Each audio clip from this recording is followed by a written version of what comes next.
J'aimerais partager avec vous aujourd'hui une histoire qui a véritablement transformé le regard que j'ai de la fête de Hanouka. Le Hadmour de Bochotchov, qui a été déporté dans le camp de Bergen-Belsen en Allemagne, arrive veille de Pessah. Il avait tout le calendrier dans la tête, c'était quelque chose de phénoménal. Il arrive veille de Pessah et puis il dit aux gens qui étaient avec lui dans son bloc, il faut qu'on organise des matzot, il faut qu'on ait des matzot. Est-ce que vous m'autorisez qu'au lieu que les Allemands nous donnent du pain, on ait de la farine, comme ça on va essayer d'organiser des matzot. Il dit, mais Rabbeinu, comment on va avoir de la farine on est dans un camp nazi. Et regardez, moi je ne vous demande pas de me ramener de la farine, ça je m'en occupe, je vous demande juste l'autorisation.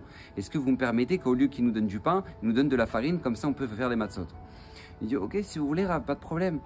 Le Rav se débrouille, il revient, Nissim, avec un véritable miracle, il revient avec de la farine et ils essaient de s'organiser comment faire des matzot avec un petit feu, avec de l'eau. Et ils sont en train de faire la confection de la matzah en plein baraquement. Et là, il y a un nazi qui arrive. Il arrive et il dit, qui c'est qui est la source de tout ça là? Qui a fait tout ça là? Alors, il se tourne vers le Hadmour, pensant que le Hadmour, il avait demandé l'autorisation. Il dit, bah, c'est le Rebbe, c'est lui qui... Et là, le nazi le fracasse de coups. Il le fracasse de coups. Il pensait qu'il l'avait tué de coups tellement il était mal. Le Hadmour tombe dans un coma. Le soir, il se réveille. Et au moment où il se réveille, il dit, quel jour on est? Alors là, il dit, bah, Rav, on est le soir. Ce matin, ils vous ont frappé et on est le soir. Il dit, mais c'est le Seder ce soir. Il dit, oui, Rav, c'est le Seder ce soir. Il dit, alors il faut qu'on fasse la Haggadah. Alors les gens le regardent, ils disent, mais Rav, on n'a ni Haggadah, on n'a ni les matzot, on a du maror, ouais, les herbes amères, ça, on en a à volonté, et c'est tout ce qu'on a. Qu'est-ce que vous voulez qu'on fasse, Rav? Qu'est-ce que vous espérez de...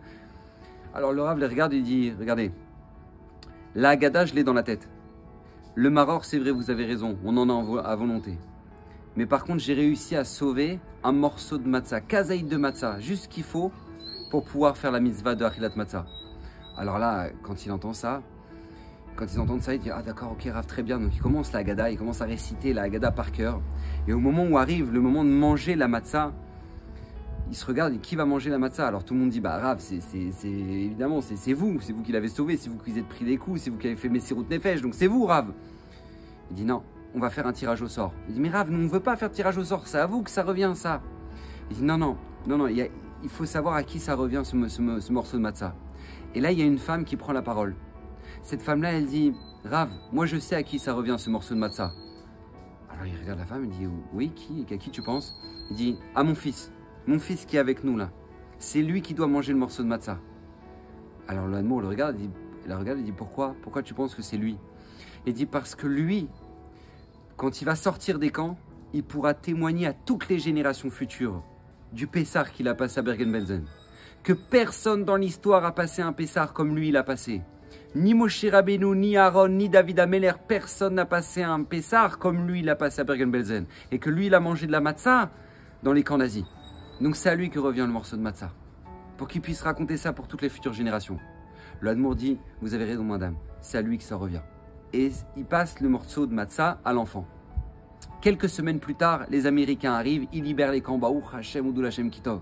Ils libèrent les camps. Le Hadmour, il migre aux États-Unis. Là-bas, il fait sa chassidoute, etc. Il essaie de recréer une communauté. Et un jour, il y a une femme qui arrive, pleurant. Elle dit, je voudrais parler au Hadmour. Alors, les chassidim viennent voir le Hadmour. Il dit, Rav, il y a une femme qui voudrait vous parler. Elle a passé les camps, etc. Elle voudrait vous parler. Alors, le Hadmour dit, oui, laissez-la rentrer. Donc elle rentre, elle dit, Rav, voilà, moi j'ai perdu toute ma famille dans les camps. Et je dors pas de la nuit. Elle pleure, et le Hadmour pleure avec elle. Et elle dit, je dors pas de la nuit, j'en cauchemarde, mais j'aimerais recommencer ma vie, j'aimerais me marier de nouveau. Alors le Hadmour lui dit, vous avez raison, il faut refonder le clan d'Israël, vous avez raison. Et là la femme dit, bah, on m'a proposé un garçon, on va proposer un chidour. Et ce chidour-là, c'est quelqu'un de votre communauté. Et moi, je ne le connais pas. J'ai ni parents, ni famille, personne qui peut essayer de se renseigner. Il n'y a que vous, Rav. Alors, je voulais savoir si vous pensez que c'est un bon garçon. Alors, il dit, comment il s'appelle? Il s'appelle Yosef. Il dit, ah, d'accord, ok, très bien, Yosef, ok. Oui, je vois très bien qui c'est. Il est super. Vas-y, tu fais le chidour, il est top, il est magnifique. Ah, très bien, Rav, ok, merci beaucoup, Rav, merci beaucoup. C'est quand le chidour? C'est demain. Ah, d'accord, très bien. Bezrat Hashem, beaucoup d'Atsacha. elle arrive à l'endroit du Shidour, là où elle doit faire la rencontre avec le garçon, et qui est présent? L'Admour. Alors elle est très touchée, elle dit Rav, merci d'avoir pris à cœur mon histoire et de vous soucier à ce point-là que tout se passe bien, etc. Et l'Admour lui dit Bezrat Hashem, Bezrat Hashem. Et puis donc elle s'installe, et puis là elle voit que l'Admour s'installe. Alors elle dit Rav, qu'est-ce qui se passe? Il dit mais moi aussi j'ai perdu ma femme et mes enfants dans les camps. Et le Shidour c'est moi. Alors la femme est gênée, elle dit quoi? C'est vous? Il dit oui, c'est moi. Elle dit Rav, mais pourquoi pourquoi vous pensez que je suis quelqu'un de bien pour vous? Alors l'Admour la regarde et lui dit parce que vous vous souvenez pas de moi, mais moi je me souviens de vous. Dans les camps, vous étiez la femme avec le petit enfant. Et dans les camps, c'était moi qui avais la matzah et qui a proposé qui voulait manger le kazaït de matzah. Et c'est vous qui m'avez dit mon fils il doit manger la matzah, pour qu'il puisse raconter ça dans toutes les futures générations. Alors la femme se met à pleurer, elle se rappelle, elle dit oui, très bien, Rav. Il dit, sache une chose, tu sais pourquoi je te choisis, toi, pour être ma future femme? Pour la simple et bonne raison que tu as eu quelque chose d'extraordinaire. Elle dit, ah bon, c'est quoi? C'est le simple fait que tu as eu, dans l'obscurité la plus totale, qui est l'Allemagne nazie, dans les camps à Bergen-Belsen, tu voyais quoi? Tu voyais qu'il y a de la lumière. Mon fils sortira d'ici, il racontera à toutes les générations, il racontera que quoi? Qu'il a fait Pessar à Bergen-Belsen et qu'il en est sorti. Une femme qui est capable d'observer une chose pareille, une femme qui a la force de voir une chose pareille, c'est avec elle que je veux me marier. Le Admour de Bortchov s'est marié avec elle. Ils n'ont pas eu d'enfants. Mais qui a été le futur Admour, qui était celui qui a succédé? Eh bien, c'est ni plus ni moins que le petit garçon qui a mangé la matzah, qui était le fils de l'Adamon, ici en question.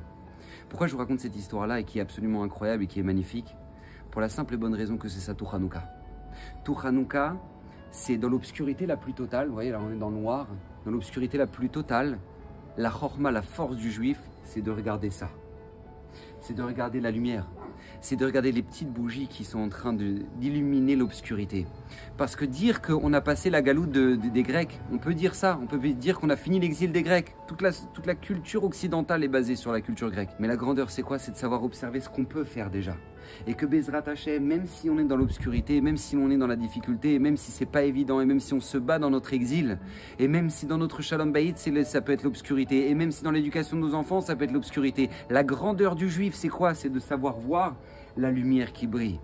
C'est l'obscurité, c'est vrai, mais moi j'observe la lumière qui brille, qui me transmet ce message aussi simple qui est que Bezrat Hashem, Mashiach Yavo. La Géoula va venir, Bezrat Hashem, Akadosh Borou va nous libérer, et tout comme Akadosh Borou peut nous libérer, tout le clan Israël, il peut nous libérer chacun d'entre nous dans notre vie et nous ramener notre Géoula pratique. Et c'est ça la bougie. Chaque jour, c'est vrai, on passe un jour dans l'obscurité, un deuxième jour dans l'obscurité, mais on observe cette lumière-là. C'est ça la grandeur, c'est ça la force. Bracha Vatzlacha, Chanukah Sameach.